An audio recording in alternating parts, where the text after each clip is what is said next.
قرآن پر تمہارا یقین ہے یا نہیں؟ بتاؤ۔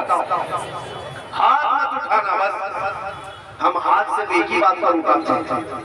ہاں ہم ہاتھ وغیرہ چندہ دینے کے لیے، ہم مدینہ جانے کے لیے، مکہ جانے کے لیے ناخواں حضرات کو اٹھواتے رہتے ہیں۔ ہم تو صرف اس بات پر ہاتھ اٹھواتے ہیں کہ کون ہے میرے نبی کی عزت پر اپنی گردن دیتا ہے۔ بس توجہ بات یہ ہے کہ تمہارا قرآن پر عقیدہ ہے یا نہیں ہے؟ قرآن پر عقیدہ ہے۔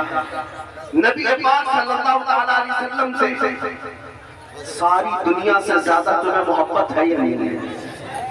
اگر یہ تمام چیزیں ہیں میرے عزیز، قرآن پر عقیدہ ہے، حضور سے بے پناہ محبت ہے، تو آؤ قرآن کی سنو۔ قرآن کہتا ہے لا تہنوا ولا تحزنوا وانتم الاعلون، تم گھبراؤ پریشان مت ہو، تم سب سے زیادہ کامیاب رہو گے، سب سے زیادہ۔ قرآن کی بات کر رہا ہوں، کسی اس کی اس کی نہیں۔ قرآن کہہ رہا ہے تم کامیاب ہو، تو کیا قرآن جھوٹا وعدہ کرے گا؟ قرآن نے جو وعدہ کیا ہے وہ سچا وعدہ ہے۔ تمہارا اگر یقین ہے تو قرآن سے پوچھو، اے قرآن تو کہہ رہا ہے ہم سب سے زیادہ کامیاب ہیں، تو کیا کامیابی اسی کا نام ہے کہ ہم در در کی ٹھوکریں کھا رہے ہیں؟ آج ہماری مسجدیں، ہمارے معبدیں، ہمارے خانقاہیں سب تباہ و برباد کی جا رہی ہیں۔ آج ہمارے حالات ایسے کہ روٹی کپڑے کے نام پر ہم محتاج نظر آ رہے ہیں۔ قرآن تو کہتا ہے تم کامیاب ہو، قرآن کہتا ہے تم کامیاب ہو۔ تو ہم نے قرآن سے پوچھا پھر کامیابی کسے کہتے ہیں؟ قرآن نے کہا آگے کی بات پڑھ لے، ان کنتم مؤمنین، اگر تم ایمان والے ہو۔ پھر ہم نے پوچھا ایمان کسے کہتے ہیں؟ ایمان کسے کہتے ہیں؟ تو مولانا صاحب سے پوچھنے کی بجائے خود رسول اللہ سے پوچھتے ہیں ایمان کسے کہتے ہیں؟ نبی پاک فرماتے ہیں لا یؤمن احدکم حتی اکون احب الیہ من والدہ وولدہ والناس اجمعین، تم میں سے اس وقت کوئی کامل ایمان والا نہیں ہو سکتا جب تک وہ اپنی اولاد، اپنے ماں باپ اور ساری دنیا سے زیادہ مجھ سے محبت کرتا ہے۔ یہ ہے ایمان۔ جب تمہارے اندر یہ بات آ جائے گی کہ کثرت سے میرے آقا سے محبت کرتے ہو، تو پھر قرآن کا جو وعدہ ہے تم سب سے زیادہ کامیاب رہو، سب سے زیادہ کامیاب رہو۔ ڈرو مت، گھبراؤ مت، تمہارے پاس بہت بڑی دولت ہے میرے مصطفیٰ کی محبت کی دولت، بس اس چنگاری کو تھوڑا شعلہ بنانے کی بات۔ مجھے میں نا امید نہیں ہوں،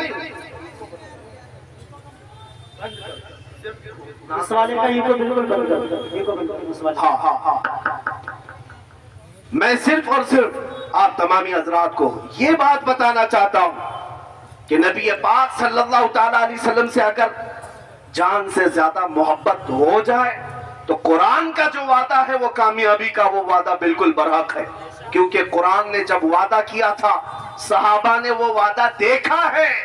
وہ بغیر چپل کے آئے تھے بدر میں، بغیر ساز و سامان اور بغیر تلواروں کے آئے تھے۔ ایک صحابی حضرت سہیل کہتے ہیں ہمارے پاس تو ایسی تلواریں تھی جس سے سبزی بھی نہیں کٹ پاتی تھی، لیکن بدر کے میدان میں ایک صحابی حضرت عکاشہ کہتے ہیں میرے پاس تو کچھ بھی نہیں تھا بس سوائے میرے مصطفیٰ کی محبت کے۔ آیا میدان میں، کہا یا رسول اللہ میں بھی میدان میں اترتا ہوں، میرے پاس کچھ ساز و سامان ہتھیار نہیں۔ حضور پاک نے فرمایا کوئی لکڑی پڑی تو لاؤ۔ وہ کہتے ہیں کھجور کے تنے کی ایک سوکھی ہوئی لکڑی میرے ہاتھ میں آئی، میں نبی پاک کے پاس دیا، حضور پاک نے اپنا ہاتھ اس لکڑی پر پھیرا اور کہا جاؤ اسی سے لڑو۔ حضرت عکاشہ کہتے ہیں وہ سوکھی لکڑی لے کر میں میدان میں اترا، اسی سے کئی کافروں کو مارا۔ وہ تلوار سے زیادہ اثر کرتی تھی۔ میرے عزیزو یہ مدد جو صحابہ کو آئی تھی وہ عشق مصطفیٰ کی بدولت، ان کا یقین تھا رسول اللہ کی ذات پر کہ ہم نبی کے پیچھے ہیں، اترنا ہمارا کام ہے، فتح دینا مولا کی شان ہے، رب تعالیٰ کی شان ہے۔ اسی لیے آپ کو پتا ہے جب عراق فتح ہوا 300 صحابہ تھے سعد ابن ابی وقاص کے ساتھ، یہ صحابی کا عقیدہ تو دیکھو، صحابی رسول ہیں۔ جب عراق فتح ہوا تو ان کو ایران بھی جانا تھا، عراق اور ایران کے بیچ میں دریائے دجلہ ہے، کراس کرنے کے لیے کوئی برج نہیں، ایرانی فوج نے سارے پل توڑ دیے تھے۔ کہ کہیں یہ مسلمان ادھر سے کراس کر کے آ نہ جائے. سارے پل توڑ دیے. سعد ابن ابی وقاص کا حوصلہ نہ توڑ سکے. اپنے ساتھیوں سے کہا کہ چلنا ہے.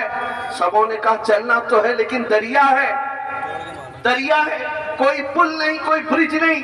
دریائے دجلہ کوئی تالاب کا نام نہیں ہے, دنیا کی ایک بہت بڑی ندی کا نام ہے. گہرائی بھی زیادہ ہے, چوڑائی بھی زیادہ ہے.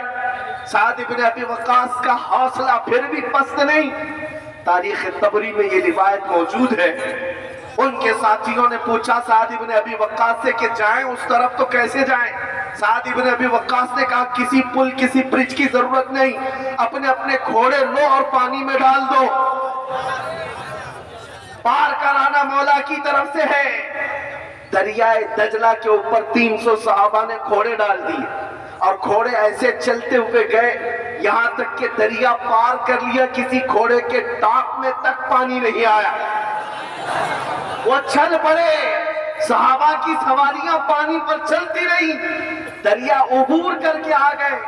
ایران کی تاریخ میں یہ لکھا ہوا ہے, انہوں نے دیکھ کر کے کہا تھا یہ تو آنے والے انسان نہیں جنات نظر آتے ہیں.